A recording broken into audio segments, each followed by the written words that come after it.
ما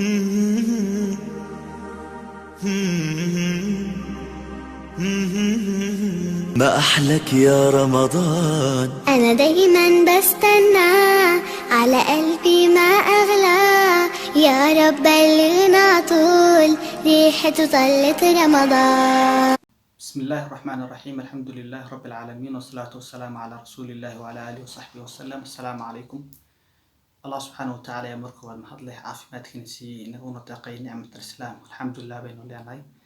الموضوع يركون بين الرملين نكون هذا النوع شكية أما إشكالات قويمة داقل بيدا دانيرتا إن شاء الله. موضوع هرو دانيرتا نقصه هذا النوع موضوع يدو ممكن نتبص على إننا نسوق بنا ربنا موضوعين فيديو ومسي ديران إن شاء الله سوق فالبو ديسن كرو marka waxaynu kala saaraynaa qalbiga dhalinyarta laba nooc inuu yahay qalbi dhintay iyo qalbi nool. qalbiga dhintay hadaynu ku horeyno, qalbiga dhintay waa qalbi markiisu waa kharaab ahaa, marka shaydaanku wax badan kama rabo oo shaydaanku weerarba kuma soo qaado oo diinta kama sheegi geliyo oo weerarkiisu ku yar yahay. walidaalika saa wuxuu leeyahay ibn Cabbaas Allah ka raali noqday, salaada ay tukanayso yahuudu shaydaanku waswaas kuma furo maxaa yeelay qalbigooda markii horeba kharaab ah.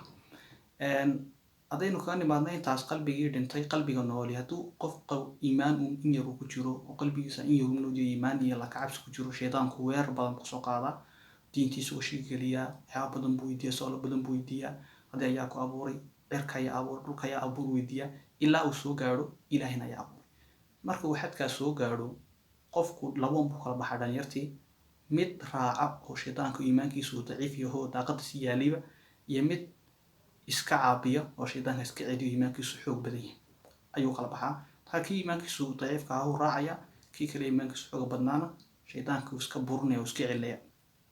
nabigeena calayhi salaatu wasalaam wuxuu leeyahay midkiin iyo taga mid ah shaydaanku idin iimaan waxaynu weydiin malka yaa kan abuuray, kan ayaa abuuray, cirka ayaa abuuray, dhulka ayaa abuuray ilaa uu soo gaadho ilaahina ayaa abuuray. hadduu xadkaas soo gaadho nabiga calayhi salaatu wasalaam xadkaas soo dhaafo shaydaanka iska naar, ama waxaad tidhaahdaa qul aamantu billaahi wa rasuulihi. إن شاء الله موضوعنا مرة بين أدوس دايريو أنت عايز كسكوبيا إلهي النجيل عليو شيطان كأي دروق يديسة الله سبحانه وتعالى يعني كبر نين شيطان كأي دروق يديسة أين راعيو ما دام فإنه يأمر بالفحشاء والمنكر حمانه بين فريا إن شاء الله تعالى إلى أين دنيرتين هتوسيو دنيرت برنامج كمحن هذا يشار وحن وهذا الموضوع دنيرتا ما دام أنا ديري قلنا بيت هاي أنا وحرام إن شاء الله إن دنيرتو أنت أنجرسين كرأي فعا أنجرسي وحن قدامه أن وذا فائدة سنو. انت ينقص قوي موضوعين إن شاء الله تعالى، وبالله التوفيق. السلام عليكم ورحمة الله وبركاته.